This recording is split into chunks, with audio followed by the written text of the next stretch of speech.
ভাই এটা আমি দুঃখের সাথে বলছি যে বাংলা ইন্ডাস্ট্রি শেষ। বাংলা ইন্ডাস্ট্রি আর ঘুরে দাঁড়াতে পারবে না। বাংলা ইন্ডাস্ট্রি ঘুরে দাঁড়াতে চেয়েছিল, কিন্তু কিছু মানুষ বাংলা ইন্ডাস্ট্রিকে ঘুরে দাঁড়াতে দিবে না। কারণ বরবাদের পরে ভাই আবারও তাণ্ডব ফুল এইচডি পাইরেসি হয়ে গেছে। বরবাদ 40 দিন পরে পাইরেসি হয়ে গেছিল, কিন্তু ভাই তাণ্ডব 7 দিন যেতে না যেতে ভাই পাইরেসি হয়ে গেছে। এই পাইরেসির পিছনে কারা জড়িত আছে এবং কি এটার পিছনে কি তাণ্ডব টিম নিজেই দোষী, তো এই বিষয়ে আলোচনা করবো এই ভিডিওতে। তো আমার সঙ্গেই থাকো। তো হয়ে গেছে আমি সফর।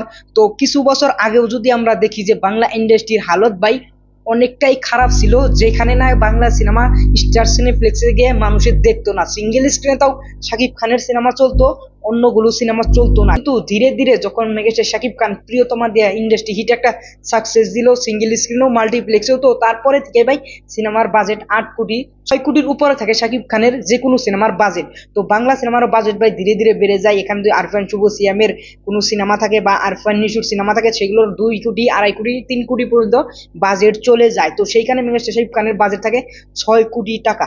তো 6 কোটি টাকা যদি একটা সিনেমার বাজেট নিয়ে এসেছে, যেখানে 1 থেকে 1.5 কোটি টাকা বাজেট ছিল, বাংলা সিনেমা শেষ হওয়ার পথে ছিল, তো সেইখান থেকে মেগাস্টার শাকিব খান 2.0 ভাই বাংলা সিনেমাকে ভাই আবারও উচ্চতায় নিয়ে আসার চেষ্টা করেছিল। কিন্তু যখনই কোনো ভালো কাজের জন্য চেষ্টা করা হয়, কোনো ইন্ডাস্ট্রি ভালো হওয়ার জন্য চেষ্টা করা হয়, তখনই ভাই বাংলাদেশে কিছু মানুষ আছে যারা নাকি পাও টেনে ধরতে অনেকটাই ভালো পায়। বাংলাদেশের ন্যাশনাল একটা খেল আছে, খেলের নাম হলো কাবাডি। যখনই মানুষ এগিয়ে যেতে চায় তখনই পিছন থেকে টেনে ধরে। তো ওইটারই মতো বাংলা ফিল্ম ইন্ডাস্ট্রিতেও কিছু মানুষ আছে, যখনই বাংলা সিনেমা এগিয়ে যেতে চায় তখনই ভাই পাও ধরে টেনে হেসড়িয়ে ওইটাকে ভাই যখন পর্যন্ত মাটিতে না নামায় তখন পর্যন্ত তাদের শান্তি নাই।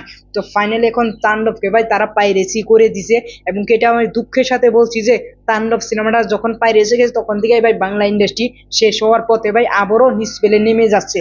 তো কেন এই কথাটা বললাম? কারণ তাণ্ডব সিনেমাটার বাজেট কমসে কম 6 কোটি টাকা। তো এটা আমরা তো জানি না যে কত কোটি টাকা এক্স্যাক্টলি, কিন্তু আমার মনে হচ্ছে যে সিনেমাটার বাজেট 6 থেকে 7 কোটি টাকা হতে পারে। কারণ বরবাদেরও বাজেট ছিল 11 কোটি টাকা, বরবাদ ভাই তুলে নিয়ে গেছিল, কারণ বরবাদ 41 দিন বা 40 দিন পরে পাইরেসি হয়ে গেছিল। কিন্তু তাণ্ডব পাইরেসি হয়ে গেছে ভাই মাত্র 7 দিনের মাথায়, 7 দিনের মধ্যেই। তো 7 দিনের মধ্যে যদি তাণ্ডবটা পাইরেসি হয়ে গেছে, আমরা জানি যে রেন্টালমেন্টটা দিয়ে এবং কি হলে ভাই প্রায় 5 কোটি টাকা বক্স অফিস কালেকশন করে ফেলেছে গ্রসে মাল্টিপ্লেক্স থেকে মাত্র 7 দিনে। তো সেইখান থেকে ভাই এই সিনেমাটার বাজেটটা ভাই উঠে আসবে, এবং কি রাইট মাইট বেসে টিভিতে রিলিজ করবে এবং কি ওটিটিতে রিলিজ করবে, সবগুলো বেসে ভাই এই সিনেমাটার ভাই উঠে এসেছে। কিন্তু তারপরেও একটা সিনেমাকে যদি একটা সিনেমা হলে থেকে হিট ট্যাগ নিয়ে যদি না বের হয়, তাহলে ভাই ইন্ডাস্ট্রির জন্য ক্ষতিকার হয়।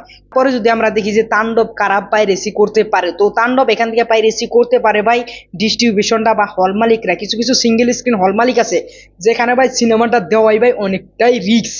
কারণ সেখানে ভাই কোনো ধরনের ফ্যাসিলিটি নাই, কোনো এসি টেসি কিছু না, একটা গুডাউনে ভাই একটা পর্দা লাগিয়ে একটা প্রজেক্ট লাগিয়ে সিনেমাটা চালানো হয়। তো সেইখানে যখন মানুষ না যায়, 5 লক্ষ টাকা দিয়ে 2 একটা সিনেমা রেন্টালে নেওয়া হয়, তো সেখান থেকে টাকা ওঠাতে পারে না, লস লাগে। তো তিনি কি করে, কোনো দিশা না পেয়ে সিনেমাটার পাইরেসি কপি ভাই বেচে দেয়। তো সিনেমাটার পাইরেসি কপি যখন বেচে দেয় তখন ওইখান থেকে টাকা উড়ে আসতে পারে। তো সেই কারণে আমার মনে হচ্ছে যে সিঙ্গেল স্ক্রিন থেকেও হতে পারে, এমনকি ডিস্ট্রিবিউশন থেকেও ভাই এই সিনেমাটা লিক হতে পারে। তো ওভারঅল তোমরা এটা অবশ্যই বলে যাবে যে তাণ্ডব পাইরেসি হওয়ার পরে তাণ্ডব কতটুকু ইফেক্ট ফেলাতে পারে বক্স অফিস কালেকশনে, এবং কি আর এই পাইরেসি হওয়া কি বাংলা সিনেমার জন্য উজ্জ্বল না ক্ষতিকারক, সেটা অবশ্যই তোমরা কমেন্ট বক্সে বলে যাবে। এর সাথে সাথে অবশ্যই চ্যানেলটা সাবস্ক্রাইব করবে। পরবর্তী ভিডিওতে দেখা হচ্ছে। Thanks for watching, by.